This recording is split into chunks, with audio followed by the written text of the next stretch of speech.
as an explanation for much of the evil that is encompassing the world today. And I think on those issues, you and I probably agree that there are conspiracies to. It's the same conspiracy that's happened in every generation, going all the way back to Adam and Eve. Whittaker Chambers, the former communist spy, in his book Witness, talked about communism as the world's second oldest religion. He said that at the time of Adam and Eve, when they were tempted by the serpent, which represents Satan, to partake of the forbidden fruit, they attempted to basically overthrow God, to know all things, to have all power. And in other words, to forsake human nature, where we are not perfect, we don't know all things, we're created in the image of God. And that ever since then, in every generation, there's been this conspiracy, and I do use that word, of people or of cliques of people who try to control the world and control and overthrow God. And that by nature, they're evil because they reject the moral and ethical precepts of Sinai. Now, Dustin, your approach to it is a racial approach. And I don't dismiss it out of hand as a Jew, because the Torah does have racial lineages. However, I would just ask, before we go into the details, I just would like to note that racial theories have a dangerous side to them, because there's the risk of judging people based on situations that they don't control, the accident of birth, and that there can be people who make a very good life or a very evil life, regardless of their race, regardless of their situation of birth. So I'd ask you to comment on that before we go into the discussion. Sure. Like I said in the last, I guess, part one to this, I don't really come from a position of animosity. It's more of just, I'm a conspiracy researcher and I'm a truth teller, and I want to stick to those two things. And I don't like to deceive people. So I don't want to tell people something that I don't believe, even if it's more politically correct. And I don't want to shy away from a truth that is the truth, even if it's politically sensitive or not, PC with today's cultural, social justice warriors or whatever. The Bible speaks to the races. It's the history of all the races. It's every race's history. It's every race's blessings and curses. And I think every race has a stake in that. So I think it's something that we should all be interested in. With that said, I'm in a multiracial relationship. I have mixed kids. I'm certainly not a racist. I'm just trying to be honest about what the Old Testament and the New Testament say. And there is a seed war. Not every person is a human. There are hybrids among us, genetically human. They are the seed of the that may serpent, seem like a sensational statement for people who are uninitiated with the actual language of the book of Genesis. But, that cannot be dismissed out of hand, because you do quote from a part of the book of Genesis that you do rarely hear discussed amongst either Jewish or Christian circles or anyone. And that is this business of these fallen angels, whatever they called, that seem to have come out of nowhere, maybe out of space, I suppose. They saw earthly women, they were attracted to them, they had sex with them, and then these women gave birth to sort of a half human, half creature offspring that constitute the giants, the Nephilim. So what is that quote, and how does that work? So the context is Genesis 3:15. Right after Adam and Eve are deceived by the serpent is punished, and Eve is punished. It's a prophecy and a curse, the first in the Bible all at once. And it essentially talks about a war of enmity between the offspring of the woman and the offspring of the serpent. The seed of the serpent is a term you'll hear me use often. Now you skip a little bit ahead to Genesis 6, and this is where they sort of make their entrance for the first time.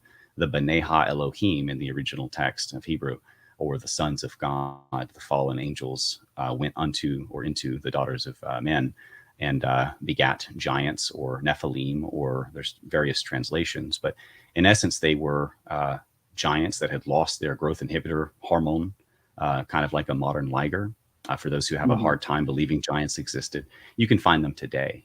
You can find them in zoos around the world, like, for example, Myrtle Beach, South Carolina, where you can find ligers today, which is a cat that never stops growing. It's about the size of a tank by the time it dies, and it could probably eat 10 or 20 lions or tigers. These things are ferocious No. killing machines that will never stop eating until everything around them is basically overeaten, and then everything starves. And that's kind of what we saw in the pre-flood Genesis 6 world. That's when the Greek stylized clash of the titans, so to speak, happened. The big ones were born. They never stopped getting bigger and bigger. Basically, a 500-year lifespan with puberty, and then they got hungry and they ate each other to death. And that's what the Greeks stylized as a clash of the titans later.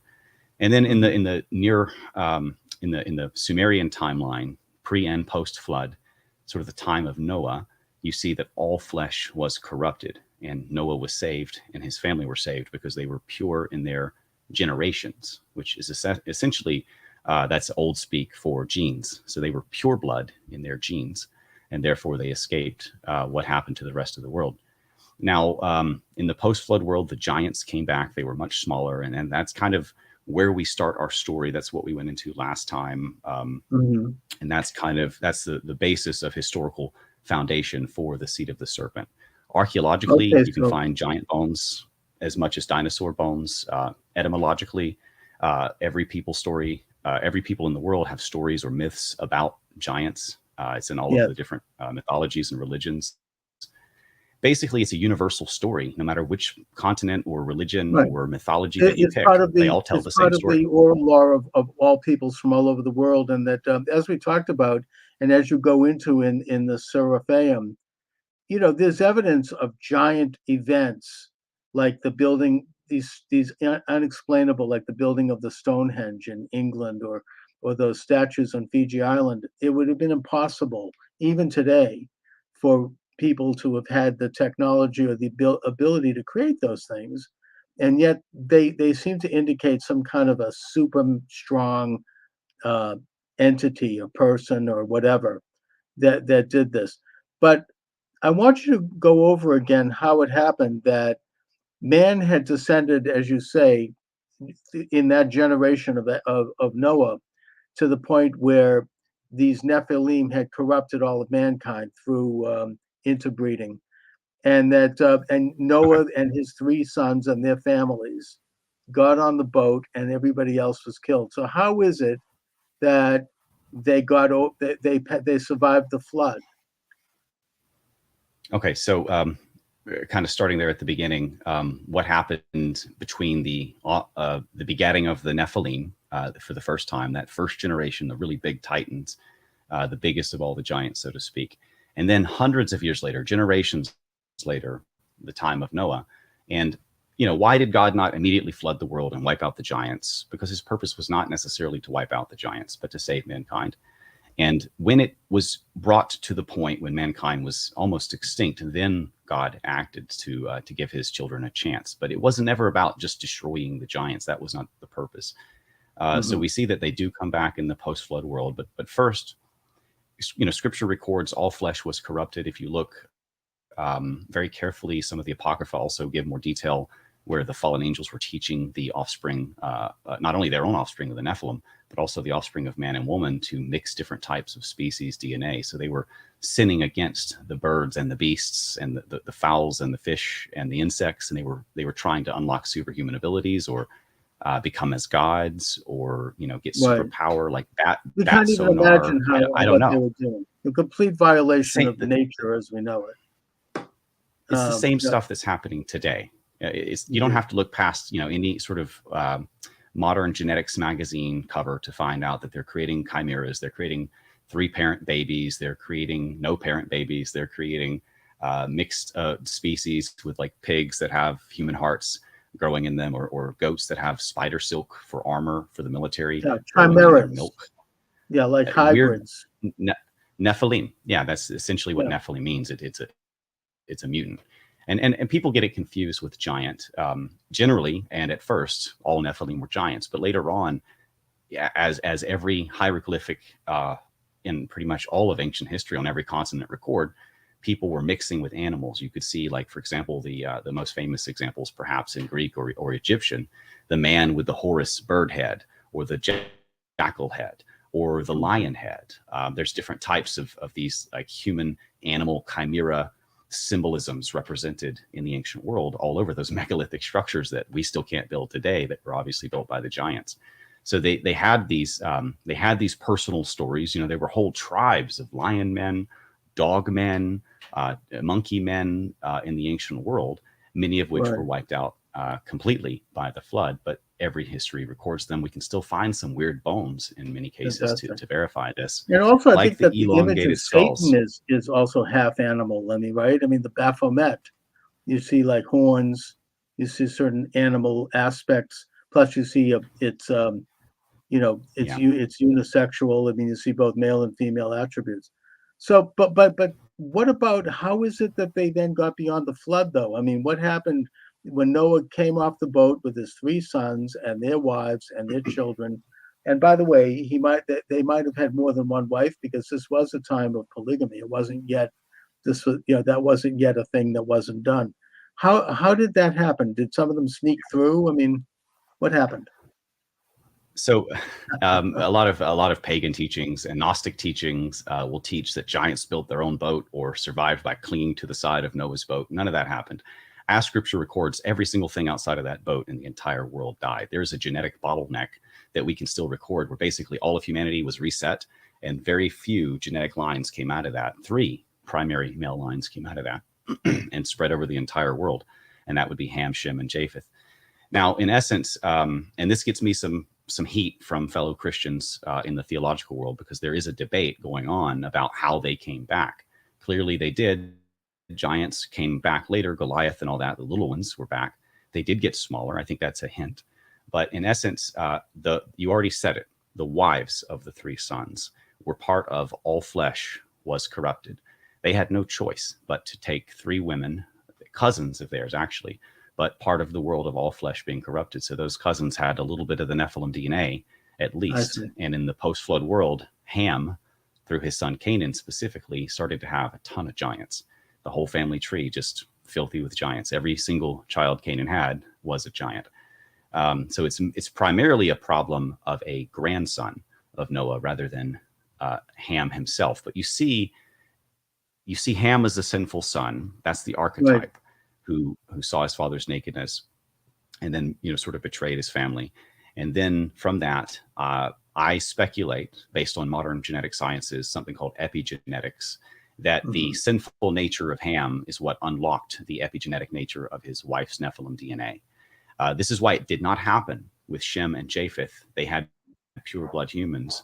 And you can do that. Chromosomes with a pure human and a tainted wife, a pure human male can overwrite the tainted wife and still have a pure human baby. It would not work with a Nephilim man But and a human female. would that be for every generation subsequently? I mean, if you have a pure blood without the Nephilim taint, would it come back like generations later, or is it eradicated? It's a good question. According to It's your theory, of I course. I defer back, and this is obviously a developing theory. I defer back to this, because geneticists are not going to talk about this, and most pastors and theologians are not going to talk about this. I refer back to two elements that are missing, pieces of this puzzle that people don't generally refer to. One is epigenetics, like I talked about. If a murderer Mhm. kills someone, it scars their DNA, and that DNA scar, that marker, will pass on to their offspring. God's punishing those to the third and fourth generation of them who hate him or do not follow his law. So you will actually genetically punish your children by sinning. And that's what happened, not only in the case of that murderer, but Ham. Okay. And the other part of that is, as I said, the multi-generational sin curse that God bestows upon those who hate him. That's the other part of that missing link. So in this specific family of Canaan, they had a family a tradition of hating God. And that's why you see giants continually, ever up, all the way up until where there were no giants anymore. They got too small to really be Right. considered giants. And by the But way, this is biblically sound, what you're saying. And first of all, I mean, I hear from people who get this genetic testing done, like you know, what is it, whatever it's called. I mean, there's these companies that do this, and they say that they have like 5% ancestry from Neanderthal. I don't know what that means, but could that be Nephilim? I mean, I don't know. Whatever they're there's a lot detecting of there, I don't know. there's a lot of corruption with a lot of those companies. They got caught, for example, some left-wing activists Yeah, got caught inserting African DNA into white people just to mess with them. So you right. can't really trust what they tell No, you. I wouldn't trust them at all, but As, I'm just wondering if there's anything to that, this as idea far of as like the Neanderthal.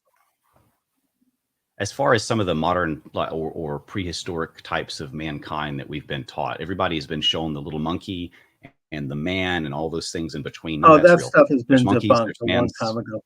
Yeah, Yeah, but there are other types of mankind. There's Cro-Magnon man, who was much stronger than us, had thicker bones, had longer lifespan, stronger teeth. It's the same exact brain size, same exact genetic type, but they had a longer lifespan. And people don't realize this. Your brow ridge continues to grow as you age, just like your ears and your nose. So they, with a much longer lifespan, had developed denser, stronger bones, but they were as smart as we were, Cro-Magnon man. right. So you're starting to Okay. see like everything that they've told us is a deception. And when you look into these things, there were different types of people groups. There's something that they're barely admitting is real called Homo capensis, which is the elongated skull creatures, which descended from the giants, and they were they And were there's not some human. They had archaeological evidence of that, or genetic evidence that was going on. yeah, both, The yeah, tons. extended brain. Yeah. So I People want to have done bring the it up to research on this because without I want to connecting bring it it up to back Canaan. necessarily to the Nephilim. Okay. So Canaan was the grandson of Ham. Canaan is condemned in the Bible. The children of Israel are commanded by God to annihilate Canaan. Now, people of today look at that and they say, "Oh, that's terrible. It's genocide." But we have to put aside Leave nothing present alive. Yeah. sensibilities and say that, first of all, the children of Israel didn't really want to do it. They were commanded to do it by God, and they failed. I mean, they did it to an extent, but they didn't really succeed. And secondly, these Canaanites were probably the very people you're talking about. They were the children of the Nephilim. I mean, they had become so evil and so corrupt and so bad and so inhuman because of this situation of the coming out of heaven, and that they threatened to destroy all of mankind. That's why God destroyed Sodom and Gomorrah. They were so they had descended to such a level of evil that we can't even understand it in today's world what they were doing. But it threatened to spread and influence and corrupt all of mankind. And God had promised not to do another flood, so He commanded the children. One of the missions of the children of Israel, besides carrying forth the Torah, was to annihilate these people.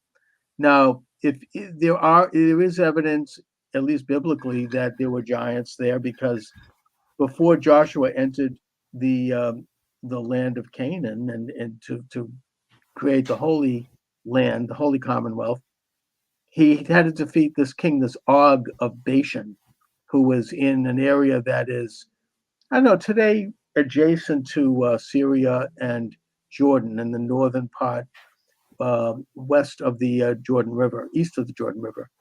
And Mount they were Hermon. Yeah, yeah. giants. They're described as giants in the book of Joshua, and he annihilated them.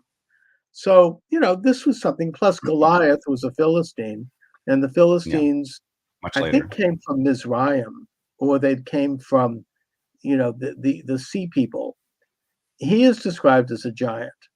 So I think that there are instances of it in the Bible. Oh yeah, Anyway, tons of giants in the Bible. The entire story of the Bible has this seed war element in the background as one of the major themes, all the way from Genesis with Genesis 3:15 up until Revelations and some of the end times, Gog and Magog, end times war battles and stuff, the war with Amalek and everything. All of that plays into the seed war because those are the descendants of the Nephilim, the Edomites, mixed with the giants when they were still giant on Mount Seir. And then as time goes on, everybody's genetics kind of dilute and they get smaller, they get human sized, they look like us now. They're no longer giants. They don't have 6 fingers and 6 toes on each hand like Goliath did, but they're still just as evil, just as the seed of the serpent as ever. And then the Edomites kind of play into that end times agenda where they're in power at the end times. They wage a war against God's people, try to wipe them out. And then in Obadiah 18, God wipes them out. now here's where I think we part company, because Abram, who became Abraham, took on a special command by God. And one of those commands, besides knowing God and eventually delivering the moral and ethical blueprint for all of mankind, was to take possession of that little tiny piece of land in between the Jordan River and the sea, and to be a kind of a holy people, to be an example to the world. Um, Abraham's son, had two sons, Isaac and Ishmael. Isaac got the birthright. Ishmael became the father of the Arabs. And what's also not widely known, but it's in the text, is that after Isaac and Ishmael, Abraham took a wife, Keturah, where he had many more sons, and they're named. And at the end of his life, he sent them east with gifts, it says. In other words, they got blessings. They were part of the Abrahamic inheritance. And it's been speculated that they are the Chinese. They are the Indians. They went east. East is China. But It would here make we have, sense. yeah, it does. So here we have Isaac, the birthright son. Isaac has two sons, the twins, Jacob and Esau. Esau is cavorting with Canaanites. That's why the rabbis say that Isaac went blind, because the smoke from the idol worshiping had blinded him. And that Jacob's wife, Rebecca, and conspired to make sure that it was Jacob who got the blessing because of that. Jacob received the birthright, Esau did not. Now, Jacob, after having this battle with an angel, which I wonder if that's not a Nephilim, right? This giant coming out of the stairways and coming up. He is then named by Well, God Israel. What? I was just going to say I don't recall that angelic spirit being a Yeah, giant, well, but there's a he was chapter where basically able to fight with it all he night. has like You a know, so physical battle. They say yeah, it's a dream, but he physically battles he this breaks his hip angel, almost. Yeah, and yeah. he damages his hip. And then God gives him the name of Israel, which means chosen of God. And his children are not the children of Esau.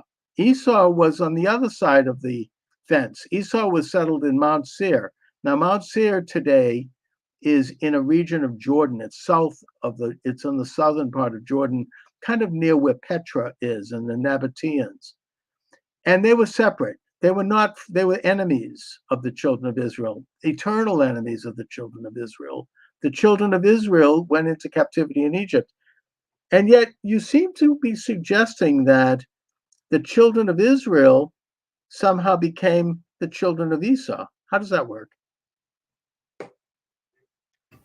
No, not at all. In essence, this is where you see the seed war continue on, and this archetype, this theme continues to play on. First, it's the giants versus mankind and the Hebrews, and then in the later world, you see this Edomite versus Israel aspect, kind of a after Jacob and Israel, and Esau and his children become the Edomites, mix with the giants, take the Hebrew DNA, and then mix it with the seed of the serpent. Presumably, Okay. why God hated him before he was born. And then, of course, his mother had a lot of trouble with that, the Canaanite wives, as you said.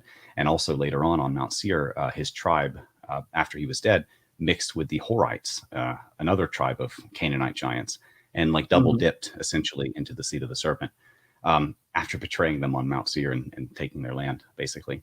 Right. So you're seeing this is where the divide happens. Two Hebrew bloodlines, one mixed with the seed of the serpent, and the other chosen by God to be the people of Israel, the salt of the earth. Right. And then that But the sets the children of Israel stage were for not everything the that children happens. of Esau. That's my point. I mean, the children of Israel Yeah. would eventually would go into captivity in Egypt, and then they would come out and they would conquer the land under Joshua the general, and they would try to drive out the Canaanites who were related to Esau. And this was the eternal enemy of the children of Israel. The children of Israel were not Esau. Esau was the enemy of the children of Israel. Hmm. Yeah, Esau So and his children continually betrayed and made war against the children of Israel.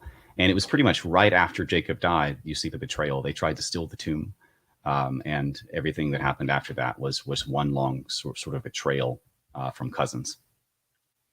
what do you mean? The children of Israel betrayed the covenant? I mean, this was before Sinai. No, the the children of Esau essentially kept betraying their cousins, presumably Well, because now sure. they're contaminated with the demonic seed of the serpent, and they hate humans at that point. But they continually backstab Jacob, their uncle's children, and then as the generations progress, you know, sort of their cousins, distant cousins, more and more so. They're always waging war against them, stabbing them in the back, trying to like Indeed. cut them off. If won't help them if they're being attacked by enemies, won't let them go through their land, that sort of thing. And the Edomites are just always sort of an adversary, and either thuggish at best or outright evil at worst. And as I said, Yeah, that yeah. sort of sets the stage for the rest of end times. And human history has Indeed. been And they were greatly eternal affected. enemies. Well, then you had the uniting of the kingdom under David and then Solomon. After Solomon, the kingdom divides into two pieces. The northern kingdom, known as Israel or Ephraim, is the 10 tribes, and the southern kingdom, known as Judah, is two tribes, Judah and Benjamin. It's actually elements also of Simon and Levi because they never received an inheritance of land. They settled in all of the tribes. And that the northern kingdom kind of went awry because they didn't like the fact that um, the Israelites were going to Jerusalem to worship at the temple, and so they set up their own temple. And that temple was a pagan temple. It was Asherah, and they were influenced by the Sidonians, who we call the Phoenicians. I mean, in the Bible they called Sidonians. So they kind of went awry in the northern 10 tribes. The southern tribes they retained the godly mission, but they kind of had bad kings, and so there was a little struggle. But they also had good kings like Hezekiah and Josiah, and they developed the scroll in the temple, which would become the Torah. Now you've ascribed to this idea that's popularized in the late 19th century in England, this British Israelism, which is to say that the 10 tribes who were carried away into captivity by Sennacherib the Assyrian. And by the way, the Assyrians are descended from Ham. That they would reemerge in Europe as the great European powers. France, England, Germany, I don't know, maybe Spain, Denmark. Denmark, in fact, the word Dan is one of those tribes. And I've read some of that stuff, and I actually think that it should not be dismissed out of hand. It's interesting. After all, these great European powers did become the repository of Western progress. I mean, and they've influenced the entire world in a good way. You know, they've developed our system of law, our system of morality. And then with the Christian covenant, they brought the Torah to the world. So you can't dismiss that out of hand. However, here's where I take issue with you. You say that the southern tribe, the tribe of Judah, became contaminated with Esau. There was intermarriage. Why would you not think that the Not northern 10 exactly. tribes didn't as well? So not exactly. My position is that all 12 tribes became the European family, and that the modern so-called country of Israel, that the Khazarian and Sephardics that are using the name Israel, have no actual genetic relation whatsoever to Abraham.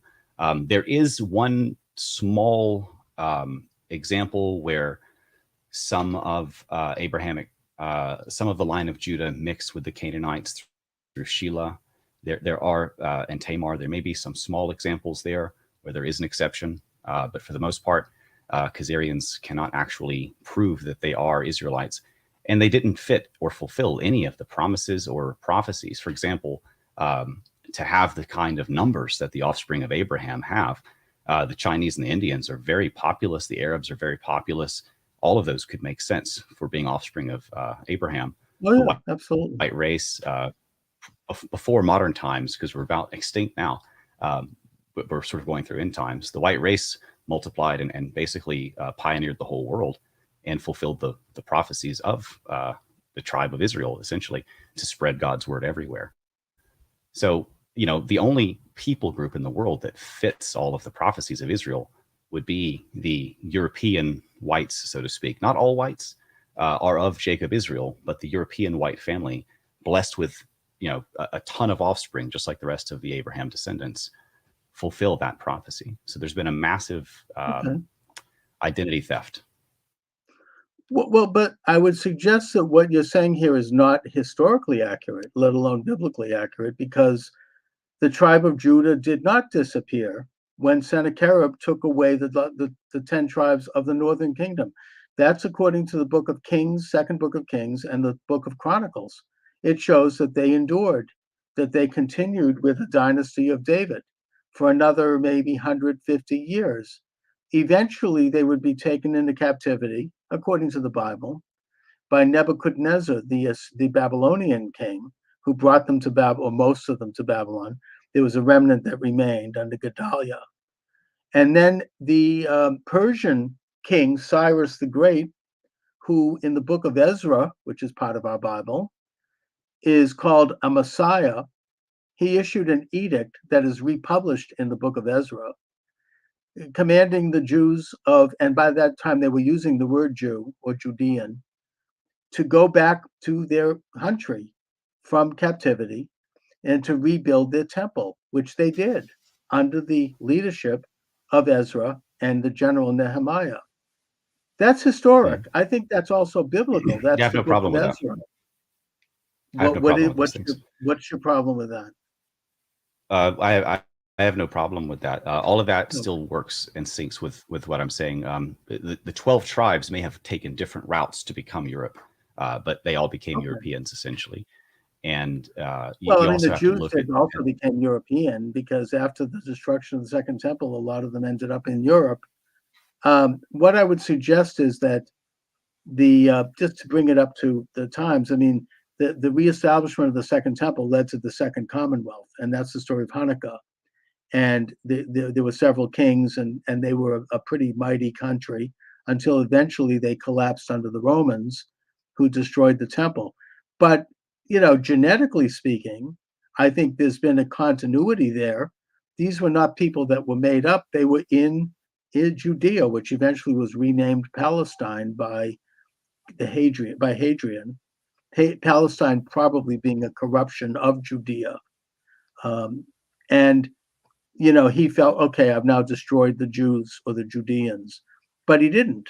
They continued. They had been settled in Babylon, where they maintained a very powerful and very important culture, and they also had settled throughout the Roman Empire at that point. So they didn't disappear. They continued, and yeah, they didn't fulfill the covenant like the Christians have. I agree with you on that. And that's why I believe in the dual covenant theory. Christianity has done what Judaism didn't do. It brought the Torah to the entire world. There's no question about that. However, the Jewish people continued on and they continued to play a role, I think a very positive role within the Christian world. I think that they, by just their existence every generation and their continued adherence to the Torah, they set an example for Christianity. Even St. Augustine acknowledged that these were the people, he called them the people of the book, and that they should not be interrupted in their worship. They should not be harmed because they are observing the book. They may be blind because they don't recognize Jesus as the Messiah, but they're still the people of the book, and therefore they have to be protected. And the Jews in that way were protected in Europe. And I think that they provided a certain moral foundation for Christian Europe. I think had it not been for the Jews of Europe, Christianity might have slid into paganism. That's my I theory. will definitely. I will agree to disagree with you on that one. There's a lot of places we could go. One thing I wanted to briefly mention is that the word Jew did not make it into Bibles until about the 1800s. It replaced words like Yahudim and Judean, and the actual tribes of Israel, as we discussed in our last episode, have to fulfill the biblical prophecies, such as not being mixed with other races. I can trace my lineage to Adam. I am of the tribe of Israel. My wife is Chinese. My children are half. They are not Israelites. They could never be genetic Israelites. And Jews, or Khazarians and Sephardics primarily, who are calling themselves Israelites, in their own encyclopedias, in their own texts, their own geneticists, they all admit they have no claim to the ancestry of Judah. They are essentially a different race, stealing the identity of God's people. They're less than 2% of the world's population. They didn't fulfill any of the Abrahamic numbers. They're not as numerous as the stars, so to speak. They didn't spread God's word. They, Well, first of for all, example, I'll read a few we already went quotes. over the fact that they did Right. fulfill the Yeah. command that Abraham did populate the world, because not just the children of Isaac, but the children of Ishmael and the children of Keturah were Yes. But vast nations, including China. all of those So had many, many peoples. Jews are tiny, less than what, they 2% of are, the but world's the point is population. that they're all the children of Abraham, not just the But Jews. that you can't be of the children of Abraham and not have a large population group, essentially, because God blessed Abraham to have children like the number of the stars. So if you're of Abraham, any of Well, those particular tribes, like Ishmael, Arabs are very numerous. There's over 1 billion right. of them. Same with the Chinese and the Indians. So you're saying we're not Abraham But because anyway, we don't have those kind of numbers? I mean, or the point is that it any of just the doesn't. other, or any other prophecies, and you're mixed, because everybody knows the Jews have mixed many times. No offense, I'm in a mixed marriage, No, that's but you okay. can't I be mean, those things unless you fulfill those markers, those prophecies. The well, Jewish first of all, Encyclopedia I mean, I don't says want to go over. Edom I is don't want in. to go over territory again, but the Yeah, Bible says that Abraham's will be the father of nations so numerous that they'll be like the sand on the beach, and that includes not just Isaac's children, but as I said, Ishmael, Keturah, all of the nations. And the word Jew large actually does appear nations. in the book of Esther, which is part of your Bible. When Mordecai was called a Jew by Haman, the enemy of the Jews at the time, and he was told when he was told that he would have to bow down before Haman, who, by the way, is described as a descendant of Amalek. Mordecai refused to Actually, the bow to word him, Judas. and he said, "Wait a minute." He refused to bow to Haman with the statement, which I think continues to animate the world: "I don't bow down to anyone but God." In other words, I'm not going to bow down to the state.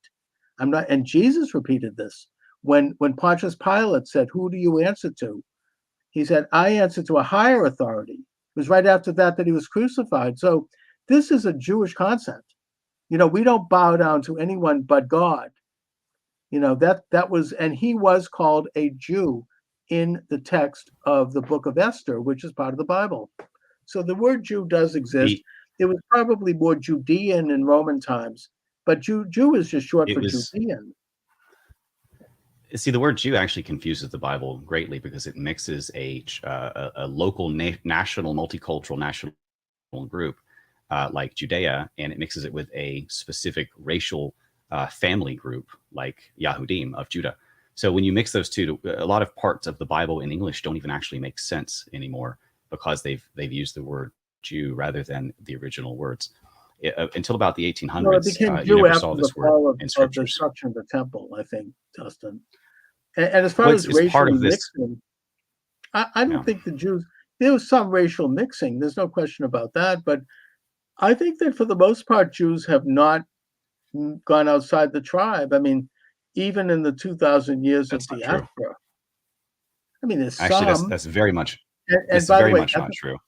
well, you and I will have to disagree on that, because I think that Jews have basically Ge- married other Jews, usually, not always.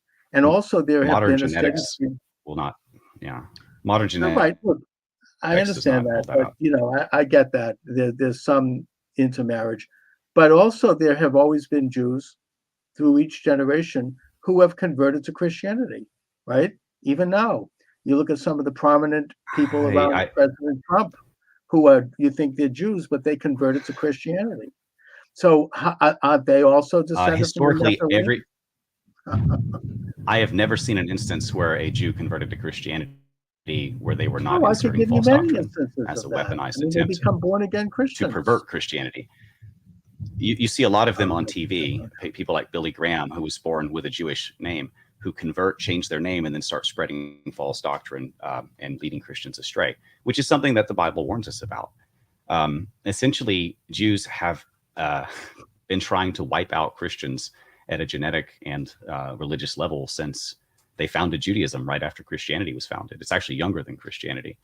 It was sort of an attempt to resurrect Phariseeism, but Phariseeism was destroyed by Jesus, and it never really reclaimed its power over the theological world until much, much later, hundreds of years later, when the Catholic Church sort of brought Phariseeism back in a sense by monopolizing Christian doctrine with Nicene Christianity and inserting paganism everywhere, like Christmas and Easter and all this other stuff.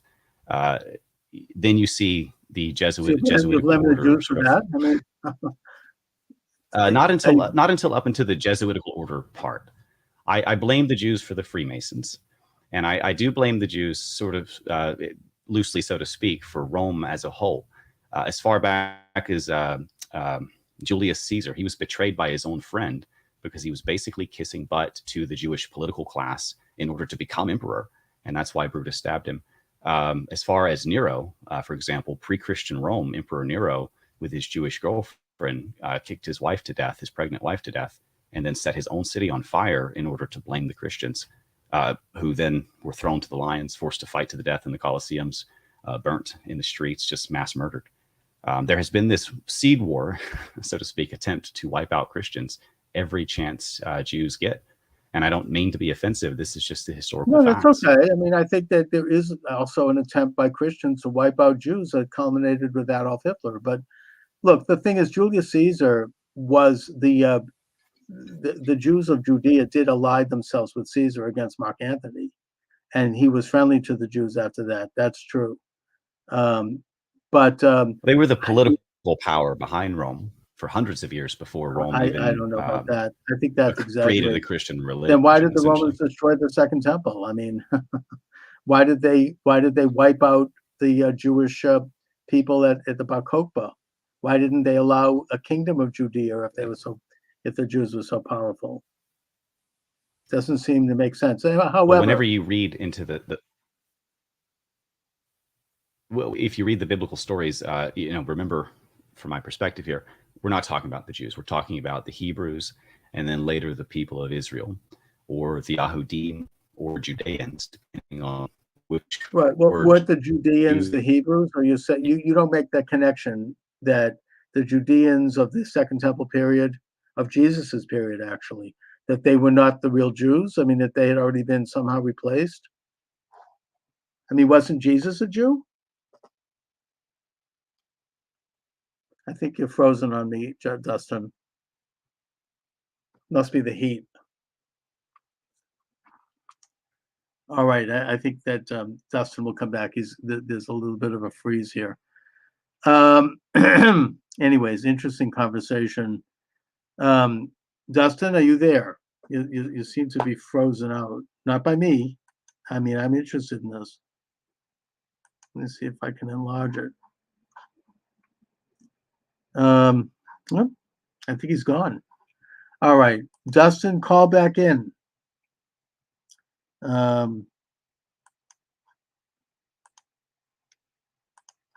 me just see if I can go back to. All right, I think Dustin Nemos is here. He's just had a bit of a freeze out. Let's see if we can get him back in. Yeah, we're recording here. That's good. Everything looks good on that end.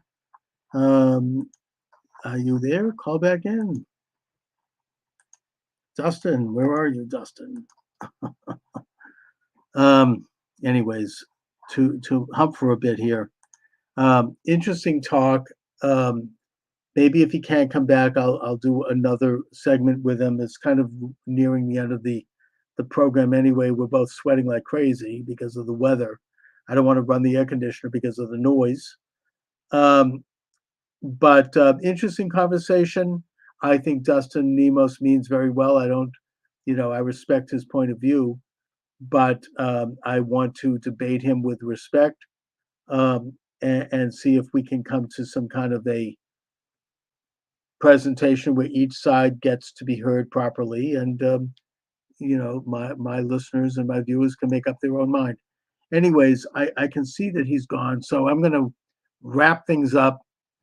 Dustin Nemos can be reached at the Serapeum. He's a Nemos News Network, excellent podcast. He does a really good daily email, by the way. You can check out my books. They're available at Amazon. Charles Moscowitz. My latest book actually does deal with a Jewish theme. The Case for Jexit, the American Jewish Exodus from the Left. Right now, I'm working on a book about the so-called insurrection. So you can check that all out on Amazon. Just put my name in the server, Charles Moscowitz. And I think on that note, I'm going to thank you for joining me, everyone. God bless you all. God bless America.